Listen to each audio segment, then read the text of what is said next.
23 मई 2023 की ये बात है।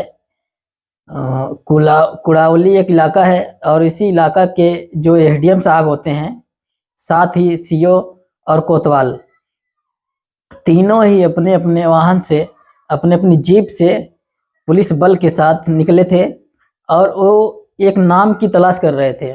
नाम था राजेश तिवारी, काम था दर्जी का। बस एक सिपाही ने पूछा कि ये दर्जी राजेश तिवारी कहाँ रहता है। तभी एक व्यक्ति ने कहा, ये आगे वाली गली में रहता है।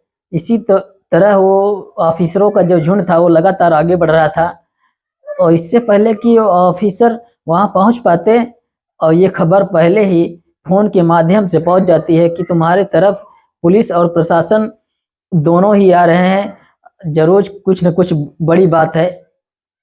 जैसे ही उस दर्जी ने ये बात सुनी, दर्जी थर थर कांपने लगता है। बेहद गरीब इंसान बस 2 वक्त की रोटी के लिए किसी तरह भी जुगाड़ हो रहा था। उस व्यक्ति को जब ये पता चलता है कि उसकी तलाश में पुलिस प्रशासन के बड़े बड़े अधिकारी आ रहे हैं, तो थर थर कांपने लगता है और आराम से जाकर अपनी चेयर पे बैठ जाता है। इसी बीच में एसडीएम साहब आते हैं और एसडीएम साहब जैसे वहां पर जाकर, क्या तुम्हारा नाम राजेश तिवारी है, पूछते हैं।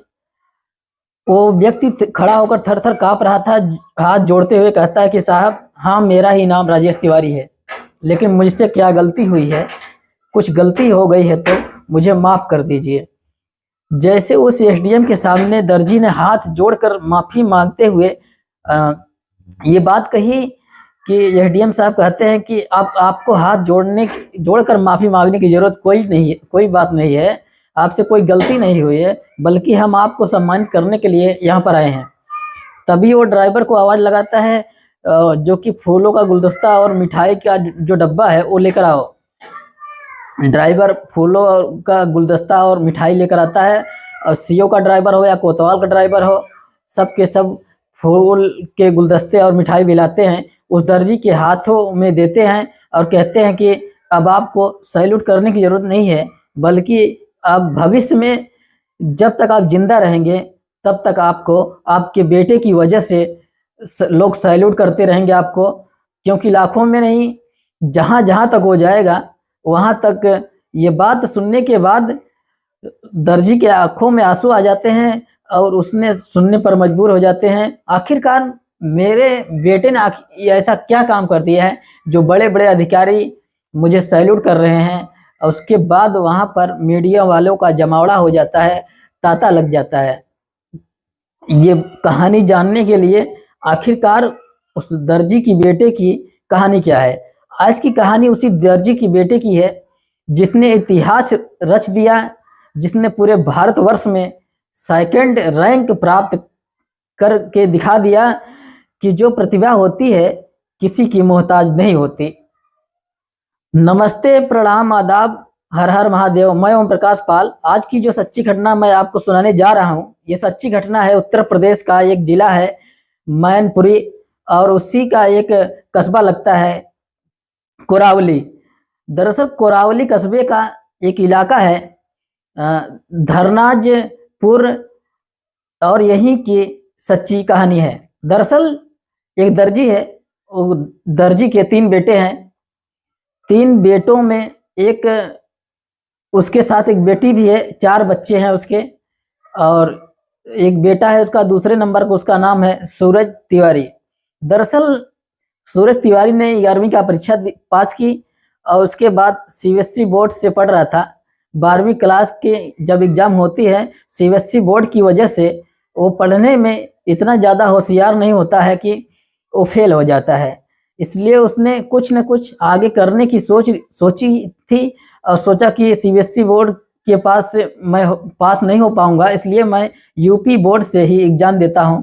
और यूपी बोर्ड से एग्जाम अगले साल देता है। साल 2014 में लगभग पास हो जाता है, लेकिन आगे करे तो क्या करे। वो जाति से ब्राह्मण होता है, इसलिए उसने पंडिताई का काम सीख लिया और वो सोचने लगा कि विवाह शादी में जो पंडिताई का काम होता है किसी का शादी कराना या फिर कहीं ना कहीं कोई भी पूजा पाठ का प्रोग्राम कराना, ऐसे ही अपने ज़िंदगी का गुजार बसर करता रहेगा। बड़ा भाई होता है वो भी ज़्यादा होशियार नहीं था पढ़ने लिखने में। छोटा भाई होता है वो भी ऐसे सामान्य था। माता पिता थे वो बेहद गरीब होते हैं। अब करे तो क्या करे, इसलिए वो यहाँ वहाँ से मुंबई चला जाता है। मुंबई कुछ दिन रुकता है, मुंबई से वापस आता है और आप वापस आने के बाद दिल्ली में एक छोटी सी नौकरी मिल जाती है उसको। पहले दिल्ली में नौकरी करता है, बाद में वो नोएडा में काम करता है। दरअसल बात कर रहा हूँ 28 जनवरी 2017 की शाम।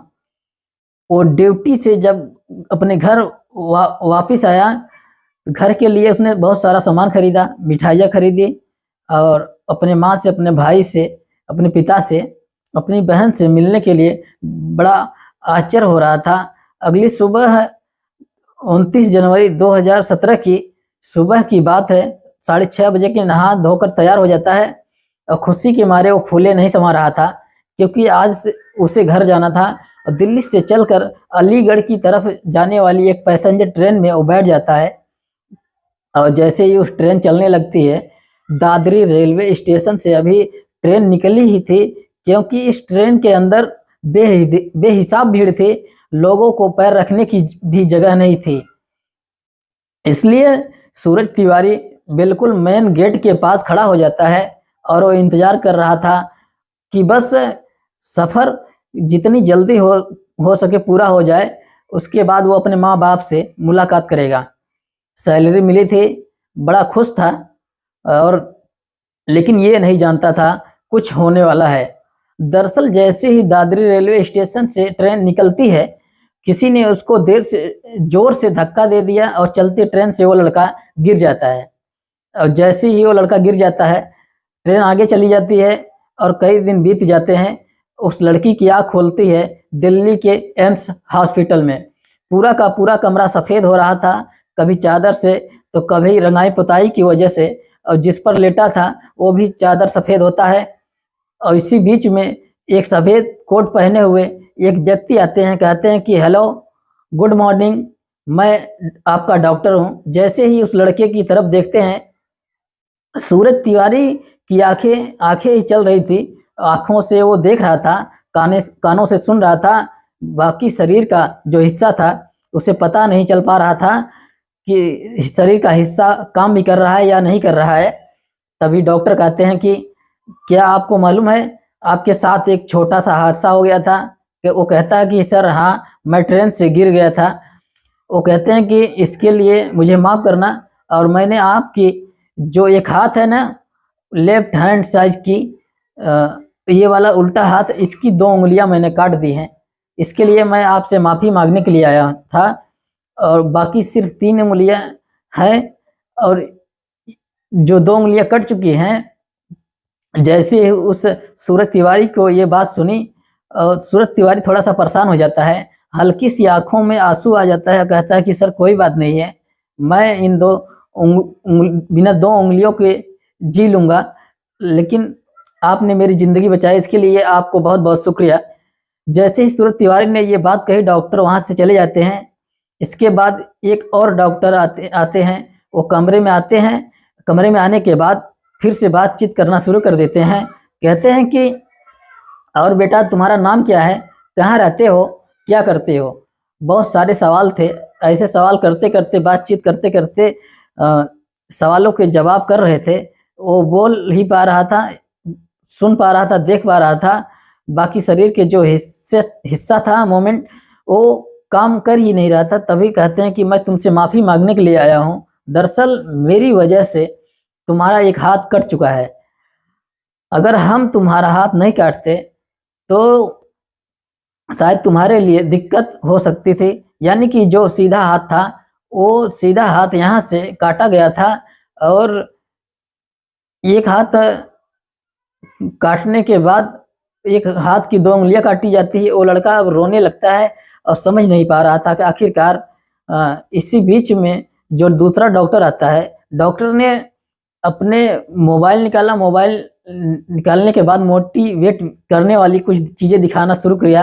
कहा बेटा परेशान होने की ज़रूरत नहीं है, देखो कितने लोग हैं दुनिया में जो ऐसे जीते हैं, अभी तो जिंदगी की शुरुआत ही है। इस तरह से बातें कर रहे थे और उस लड़के की आंखों में आंसू बह रहे थे। डॉक्टर अपनी बात करके चला जाता है और उस लड़के को लग रहा था पता नहीं किस तरह की बातें हैं, क्योंकि उसके हाथ में, उसके दिमाग में सिर्फ ही सिर्फ उसका हाथ और दूसरे हाथ की उंगलियां चल रही थी। वो सोच रहा था कि आखिरकार कैसे जीऊंगा, क्या आगे करूंगा। कुछ वक्त बीतता है, बीतने के बाद दो डॉक्टर ने एक साथ आते हैं और एक साथ आने के बाद वो कहते हैं कि तुम ठीक हो और हमें तुमसे कुछ बात करनी है। जैसे बातचीत का सिलसिला शुरू होता है, दोनों डॉक्टर कहते हैं कि तुम्हारे जो पैरों की ड्रेसिंग करनी है, पट्टियां करनी है, तुम्हें कोई एतराज तो नहीं होगा। पट्टी करते करते कहते हैं कि हमें माफ कर देना, हमने तुम्हारी दोनों पैर भी काट दिया है, लेकिन तुम्हारे पैरों को नहीं काटते शायद तुम बच नहीं पाते। यानी कि धड़ से नीचे उस लड़के ने दोनों पैर काट काट दिए जाते हैं। और ये बात सुनने के बाद वो फूट फूट कर, जोर जोर से चीख चीख कर रोने लगता है। रोने इसलिए लगता है क्योंकि अब उसके पास वो जिएगा कैसे, क्या करेगा, क्या नहीं करेगा, इस सोच सोच कर परेशान था। और डॉक्टर भी चले जाते हैं। अब ये रोज का हिस्सा बन जाता है। जब जब उस लड़के की पट्टी हुआ करती थी तब तब उससे असहनीय दर्द होता था और उस दर्द के सहारे बहुत रोता था। और इस ऐसे ही करते करते लगभग 4 महीने का समय उस बेड पर उसका टाइम निकल जाता है। तब जाकर उसकी पट्टियां सूखने लगती हैं, जख्म सूखने लगती हैं। फिर वो चला जाता है और किसी तरकीब से एक ऐसी व्हील चेयर का इंतजाम उसके लिए किया जाता है जिस पर बैठकर आराम से चल सके। यानी कि कोई न कोई इसको धक्का देता था और वो चलता था। जब ये वक्त बीत रहा था तभी अप्रैल का महीना था, यानी कि अप्रैल 2017 की ये बात है। सूरज अपने पापा के साथ एक उसी एम्स में, जो दिल्ली का एम्स मेडिकल कॉलेज है, उसमें दवाई लेने के लिए आया था। और दवा लेने के लिए वो आया था तो अपने बारी का इंतजार कर रहा था। पास में उसके पापा खड़े हुए थे जो कि पेशे से दर्जी होते थे। देखने में बेहद गरीब आदमी, वो लड़का चेयर पर बैठा हुआ है, अपने पापा से हंस हंस के बात कर रहा था और बातें कर रहा था, हंस रहा था। कोई बात इसी सिलसिले को एक लड़का जो कि JNU में पढ़ता था, जिसका नाम प्रकाश था, प्रकाश उस बात को देख रहा था। एक लड़के का न सीधा हाथ है न दोनों पैर हैं, साथ ही जो लेफ्ट हैंड वाला हाथ है उसमें भी 2 उंगलियां नहीं है। और फिर भी वो इतना मुस्कुरा रहा है और हंस रहा है, हंस के बात कर रहा है जैसे उसकी जिंदगी में कोई दुख ही ना हो।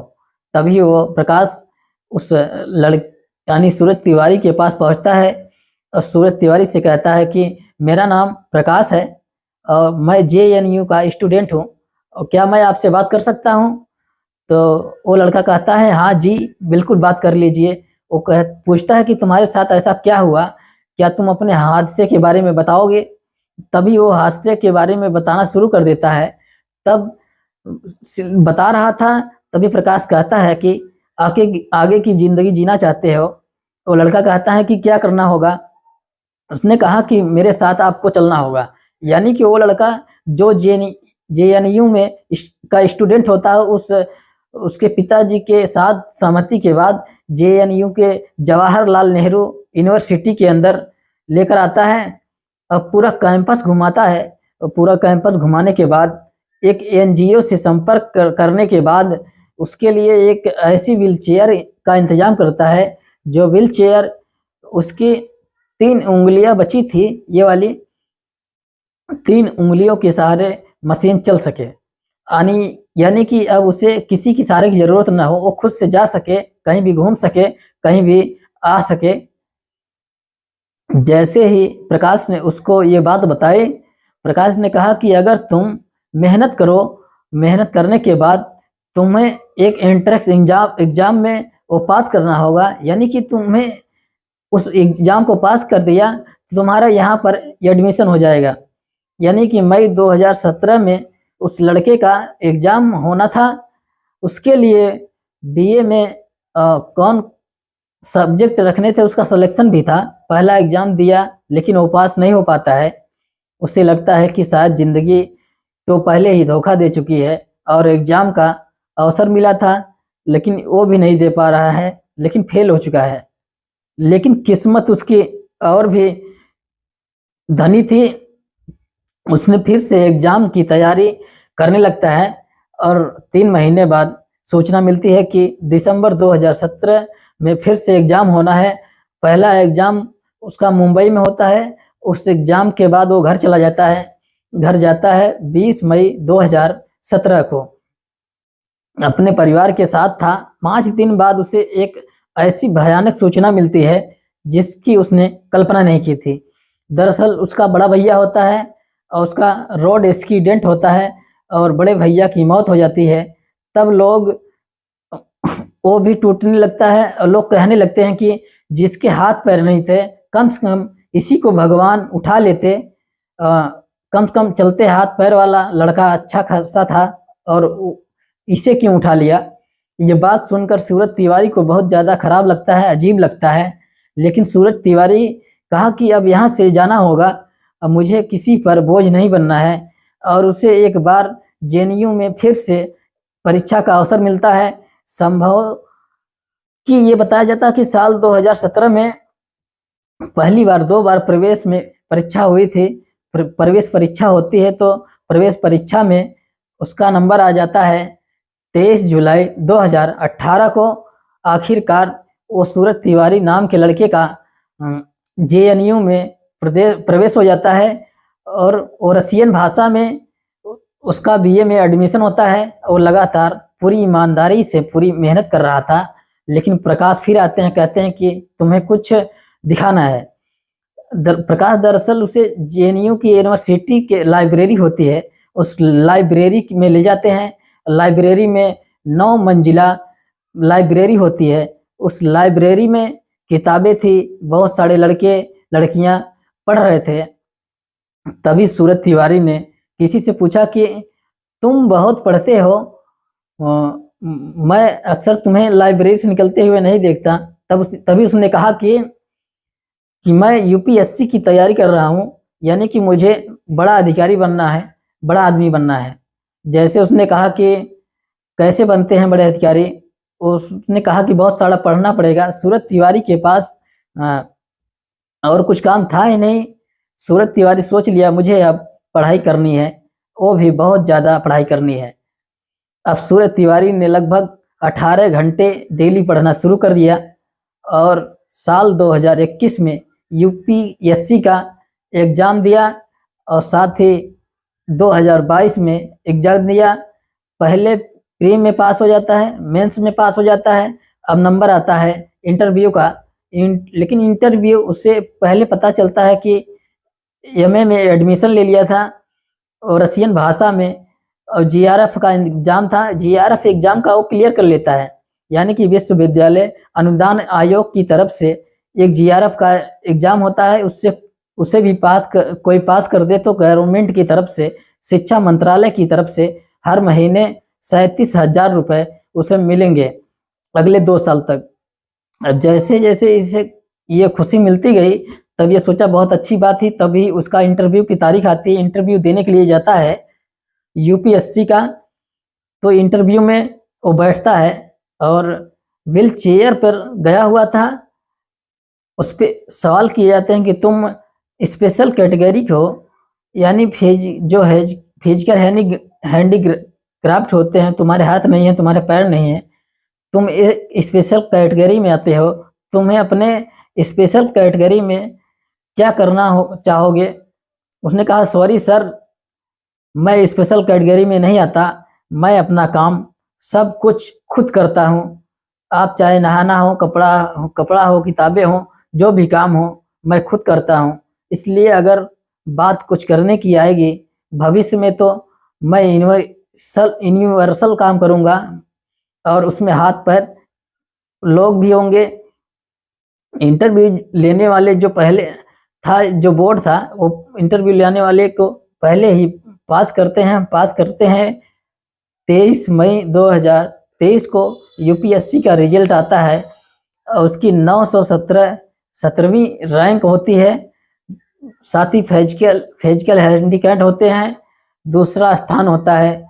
और फिर वही लड़का अपने पापा को देर शाम फोन करता है, कहता है कि पापा आप डीएम के पिताजी बन चुके हैं।